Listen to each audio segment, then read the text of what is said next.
Hello guys. आपका अपना YouTube channel mastermind में स्वागत है।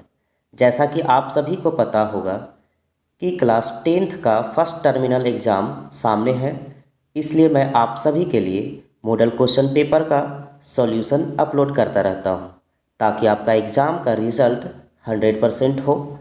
आज मैं क्लास 10th का एसएसटी आर्य सामाजिक विज्ञान का मॉडल क्वेश्चन पेपर का सेट 2 का कंप्लीट सॉल्यूशन लेकर आया हूं। अगर आप मेरे YouTube चैनल पर नए हैं तो लेट ना करें और अभी इस चैनल को सब्सक्राइब कर लें और बेल आइकन को प्रेस करके ऑल सेलेक्ट कर लें, ताकि आपका सभी सब्जेक्ट की तैयारी अच्छी से हो। तो चले वीडियो स्टार्ट करते हैं।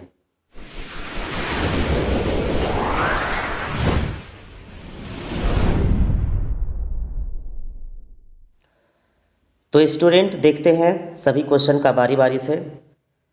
क्वेश्चन नंबर 1 कह रहा है 1789 ईस्वी में फ्रांस की क्रांति के समय किसका शासन था। तो ये प्रश्न का जवाब लगभग सभी को पता होगा। उस समय लुई 16 का शासन था, तो ये इसका राइट आंसर हो जाएगा ग। नेक्स्ट क्वेश्चन, सेकेंड क्वेश्चन जो है ये कह रहा है द स्पिरिट ऑफ लॉ नामक पुस्तक का लेखक कौन थे। तो इसका राइट आंसर हो जाएगा ख नंबर मॉन्टेस्क्यू इसका जो है लेखक थे। अगला क्वेश्चन है थर्ड नंबर, यह किसका कथन है जब फ्रांस छींकता है तो बाकी यूरोप को सर्दी जुकाम हो जाता है। तो इसका राइट आंसर है, सभी को पता होगा, मेटरनिक। तो ऑप्शन नंबर का इसका राइट आंसर हो जाएगा। नेक्स्ट क्वेश्चन जो है फोर्थ नंबर, जर्मनी का एकीकरण कब पूरा हुआ। मतलब जर्मनी बिखरा पड़ा हुआ था, सब एक कब हो गए सभी कंट्री। तो इसका राइट आंसर हो जाएगा आपका ऑप्शन नंबर ग 1871 ईस्वी में। आगे देखते हैं क्वेश्चन नंबर 5, फ्रेडरिक सारियो कौन था। सभी को पता होगा, वे एक फ्रांसीसी चित्रकार थे। मतलब ऑप्शन नंबर का इसका राइट आंसर हो जाएगा। अगला क्वेश्चन 6 नंबर जो है कह रहा है गांधी जी दक्षिण अफ्रीका कब गए। तो गांधी जी दक्षिण अफ्रीका गए थे 1893 ईस्वी में। तो राइट आंसर हो जाएगा घ। 7 क्वेश्चन नंबर जो है कह रहा है चौरी चौरा में हिंसात्मक घटना कब हुई। तो ये घटना हुई थी आपका 5 फरवरी 1992, ऑप्शन नंबर का में। नेक्स्ट क्वेश्चन जो है 8 नंबर, ये है रॉलेट एक्ट कब पारित हुआ था। तो रॉलेट एक्ट कब पारित हुआ था 1919 ईस्वी में। तो राइट आंसर हो जाएगा ख। नेक्स्ट क्वेश्चन है 9th नंबर, वंदे मातरम गीत किस पुस्तक से लिया गया है। मतलब वो कौन सा बुक है जिससे लिया गया है वंदे मातरम, वहाँ से लिखा गया है। तो इसका राइट आंसर हो जाएगा आनंद मठ, ऑप्शन नंबर का। क्वेश्चन नंबर जो 10 है इसमें कहा है बापू जो है किन्हें कहा जाता था। तो सभी को जानते हैं, ये बच्चे बच्चे जानते हैं कि महात्मा गांधी को कहा जाता था। तो राइट आंसर इसका हो जाएगा खा। क्वेश्चन नंबर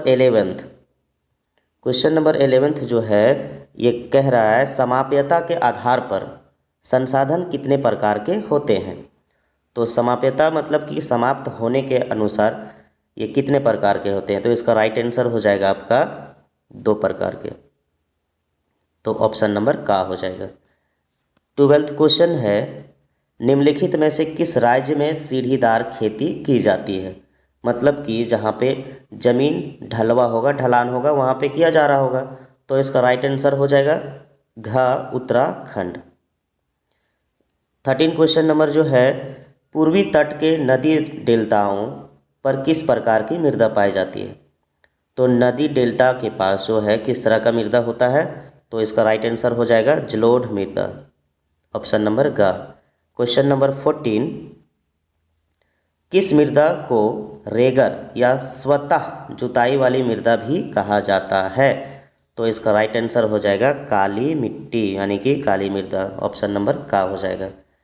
क्वेश्चन नंबर जो 15 है इसमें पूछा गया है आपसे इनमें से कौन सा संरक्षण तरीका समुदायों की सीधी भागीदारी नहीं करता है। मतलब कि कौन सीधी भागीदारी नहीं करते हैं। तो इसका राइट आंसर हम लोग देखते हैं क्या होगा। यहाँ बोल रहा है कि संयुक्त वन प्रबंधन, चिपको आंदोलन, बीज बचाओ आंदोलन और वन्य जीव पशु विहार का परिसीमन। तो इसका राइट आंसर हो जाएगा ऑप्शन नंबर घ, वन्य जीव पशु विहार का परिसीमन। ये आपका सीधा भागीदारी नहीं लेता है। ऑप्शन क्वेश्चन नंबर जो 16 है, भारत जैव विविधता में समृद्ध देश है, ये सभी को पता होगा। तो विश्व की कितनी प्रतिशत उपजातियां भारत में पाई जाती है? यहाँ जैव विविधता का कितना परसेंट हमारे भारत में पाया जाता है? तो इसका राइट आंसर है 8%। ऑप्शन नंबर का हो जाएगा इसका सही जवाब। अगला क्वेश्चन 17 है, भारत वन्य जीव अधिनियम कब लागू किया? मतलब कि वन्य जीवों को बचाने के लिए एक अधिनियम पारित किया गया था, कब किया था भारत? तो इसका राइट आंसर हो जाएगा 1972, मतलब कि गा ऑप्शन सही हो जाएगा। अगला क्वेश्चन 18 है, भारत में बहुउद्देशीय नदी परियोजना को आधुनिक भारत का मंदिर किसने कहा? मतलब कि जो नदी पर जो परियोजना लगाया जाता था जिससे बहुत तरह के कार्य होते थे, उसे भारत के कौन सा आदमी जो है कहा था भारत का मंदिर?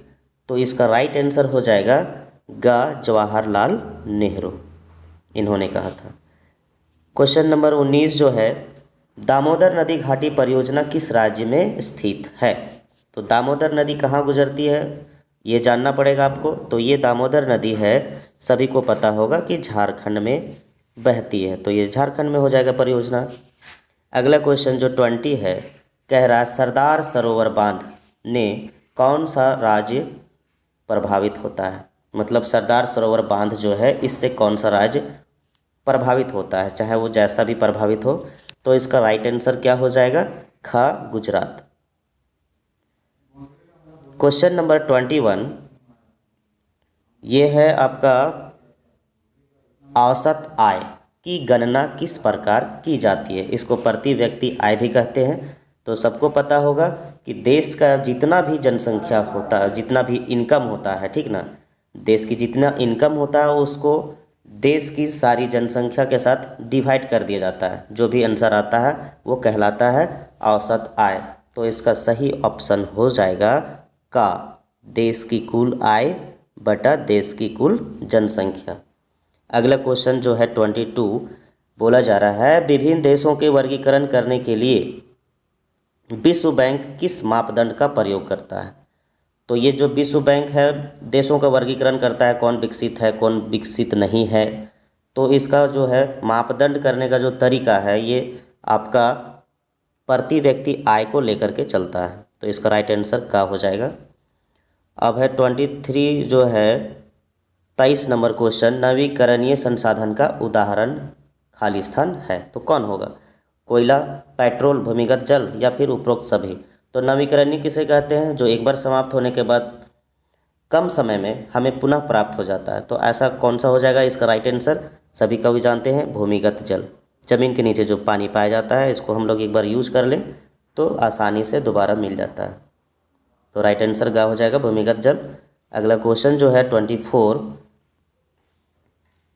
लोगों के विकास के लक्ष्य खाली स्थान होते हैं, कैसा होते हैं? समान होते हैं, अलग अलग होते हैं, अपरिवर्तित होते हैं या फिर इनमें से कोई नहीं। तो सभी लोगों का जो होता है विकास का लक्ष्य भिन्न या फिर परस्पर विरोधी, एक दूसरे के भिन्न होते हैं। तो इसका राइट आंसर खा हो जाएगा। तो स्टूडेंट क्वेश्चन नंबर जो 25 है आपका, ये थोड़ा देखने में लंबा लग रहा है इसलिए इसे पहले ध्यान से पढ़ लेंगे। रामू एक किसान है जिसने अधिशेष गेहूं को एक आटा मिल के मालिक को 10 रुपये प्रति किलोग्राम की दर से बेचा। मिल मालिक ने बिस्कुट कंपनी को आटा 15 रुपये प्रति किलोग्राम की दर से बेच दिया। फिर बिस्किट कंपनी ने आटे के साथ चीनी एवं तेल जैसी चीज़ों का उपयोग कर बिस्कुट के 4 पैकेट बनाए और बाज़ार में उपभोक्ताओं को 80 रुपया में बिस्कुट बेचा। मतलब जो लोग इसका यूज करते हैं उसके पास बेच दिया।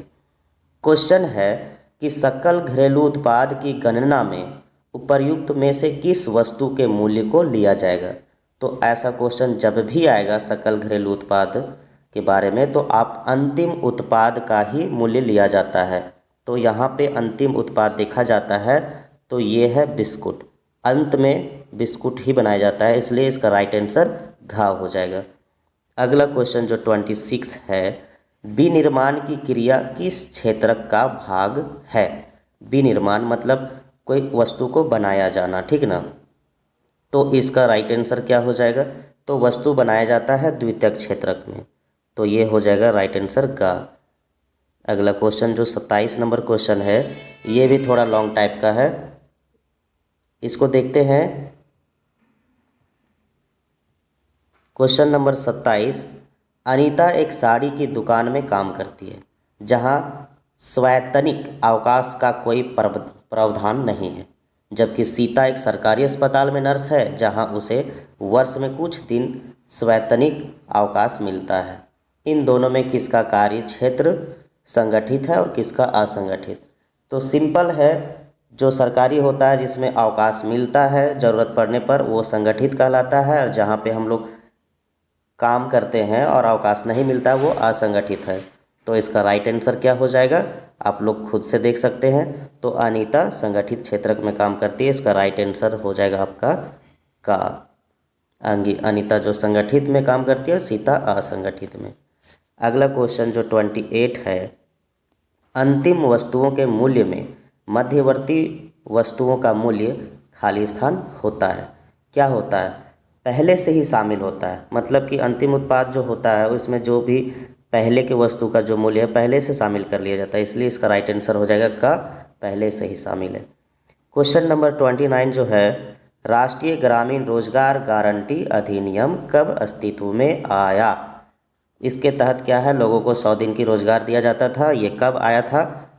तो इसका राइट आंसर हो जाएगा 2005 ईस्वी में, तो ऑप्शन नंबर का।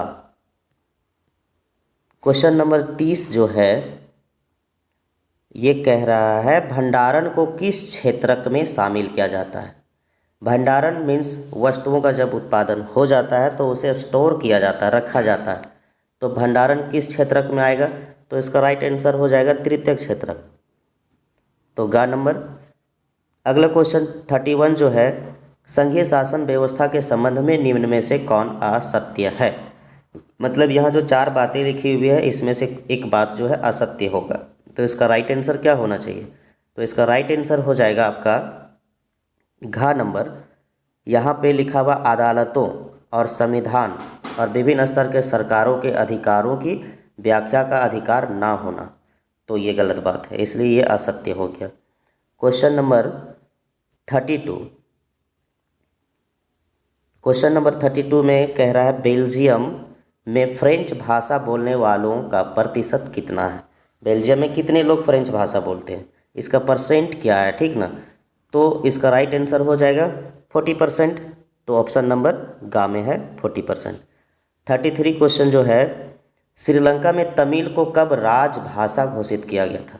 जैसे हमारे इंडिया में राजभाषा हिंदी है, उस तरह श्रीलंका में तमिल को राजभाषा रखा गया था, तो ये कब घोषणा की गई थी? तो इसका राइट आंसर हो जाएगा 1960 ईस्वी, ऑप्शन नंबर ग। क्वेश्चन नंबर 34 जो है, संविधान में कुल कितनी भाषाओं को अनुसूचित भाषाओं का दर्जा दिया गया है? तो इसका राइट आंसर है आपका 22 भाषाओं को, तो ऑप्शन नंबर घ हो जाएगा। क्वेश्चन नंबर 35, निम्न में कौन सुमेलित नहीं है? यहाँ पे जो एक के साथ एक दिया गया है, जैसे भारतीय संघ के साथ राष्ट्रपति, तो यहाँ पे देखना है कि किसके साथ का जो सुमेलन किया गया है, मिलान किया गया है, वो सही नहीं है। तो इसका राइट आंसर क्या है? इसका राइट आंसर जो है ऑप्शन नंबर का, भारतीय संघ के साथ राष्ट्रपति का जो मेल किया गया है ये सही नहीं है, ऑप्शन नंबर जो का है यही सही। क्वेश्चन नंबर 36, 7 पार्टी अलियांस, जिसको सप्तदलीय गठबंधन भी कहा जाता है, का गठन किस देश में किया गया था? तो इसका राइट आंसर हो जाएगा आपका नेपाल, ऑप्शन नंबर ख। क्वेश्चन नंबर 37, बोलीविया किस महादेश में अवस्थित है? मतलब कि कौन सा कॉन्टिनेंट जो है वहाँ पे बोलीविया है। तो इसका राइट आंसर है ऑप्शन नंबर ख, लातीनी अमेरिका। अगला क्वेश्चन 38 जो है, इसमें आपको पूछा गया है कि बोलीविया में जल युद्ध नामक आंदोलन का नेतृत्व किसने किया था? तो इसका राइट आंसर आपका है फेडेकोर। जी हाँ, ऑप्शन नंबर का जो है फेडेकोर, इन्होंने बोलीविया में जल युद्ध नामक आंदोलन का नेतृत्व किया था। क्वेश्चन नंबर 39, ये थोड़ा ध्यान से पढ़ लेंगे ऐसे क्वेश्चन को। यहाँ बोला जा रहा है कि इनमें से कौन सा कथन असत्य है। यहाँ पे 3 कथन सही होगा, मात्र 1 कथन जो है वो गलत होगा। इसको ध्यान से पढ़ने के बाद आप पढ़ेंगे तो समझ में आ जाएगा कि इसका जो राइट आंसर होना चाहिए, जो गलत है, वो है ऑप्शन नंबर घ, दबाव समूह और राजनीतिक दल समान प्रकृति के होते हैं। ये गलत बात है। दबाव समूह और राजनीतिक दल मतलब पॉलिटिकल पार्टी जो होता है एक टाइप के होते हैं, ये सही नहीं है। अंतिम क्वेश्चन जो है क्वेश्चन नंबर 40 कह रहा है कि नेपाल में SPA मतलब 7 पार्टी अलियांस ने किस अंतरिम सरकार का प्रधानमंत्री चुना था? तो इसका सही आंसर हो जाएगा राजा वीरेंद्र। तो ऑप्शन नंबर ग, ये आपका सही हो जाएगा।